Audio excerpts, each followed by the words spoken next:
क्योंकि आज अरमान की पेरिस के क्लाइंट्स के साथ मीटिंग होनी थी, तो वो बस उसी के अकॉर्डिंग सारे डिटेल्स चेक कर रहा था। तभी अरमान बोला, वो सामने कपड़ों का स्टोर है, फटाफट से जो भी कपड़े उस लड़की को चाहिए उसे सब दिला दो। ध्रुव ने भी हामी भरी और बोला, अच्छा भाभी, आप कौन से कपड़े लेंगी? ये कहते हुए ध्रुव ने जैसे ही पीछे मुड़कर देखा, आस्था उसे कहीं नहीं दिखी।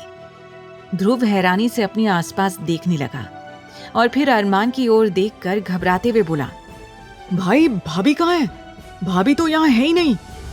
अब ध्रुव ने जैसे ही ये कहा, बाकी सब भी पीछे मुड़कर आस्था को ढूंढने लगे, लेकिन उन्हें आस्था कहीं भी दिखाई नहीं दी।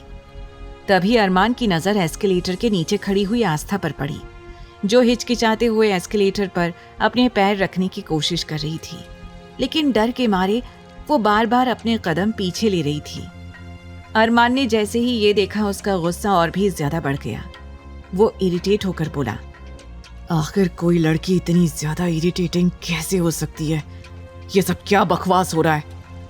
अरमान अपने सिर को सहलाते हुए अपना गुस्सा कंट्रोल करने की कोशिश करने लगा। अरमान को ये करते हुए देखकर उन पांचों के शरीर में सनसनी दौड़ गई। अगले ही पल उन्होंने अरमान की नजरों का पीछा किया और जैसे ही उनकी नजर आस्था पर पड़ी, जो कि उस वक्त एस्केलेटर से ऊपर आने के लिए स्ट्रगल कर रही थी, तो वो पांचों हैरानी से एक दूसरे की शक्ल देखने लगे और साथ ही उन्हें ये सोचकर डर भी लग रहा था कि अब क्या होगा।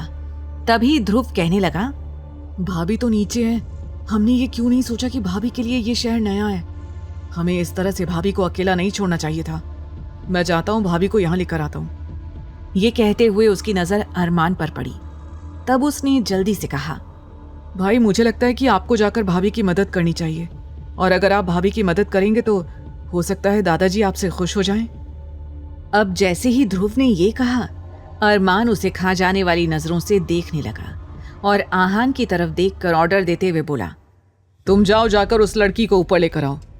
सिली गर्ल, इसे एस्केलेटर पर कैसे चढ़ते हैं ये भी नहीं आता।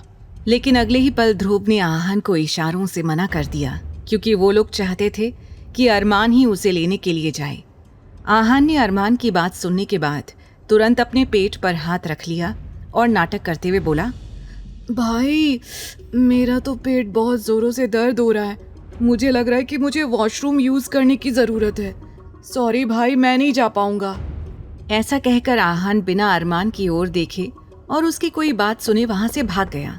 उसने मन ही मन कहा, अगर अभी अरमान भाई की तरफ देखूंगा तो भाई की आग उगलती नजरों का सामना करना पड़ेगा और फिर मैं यहाँ से वापस नहीं जा पाऊंगा।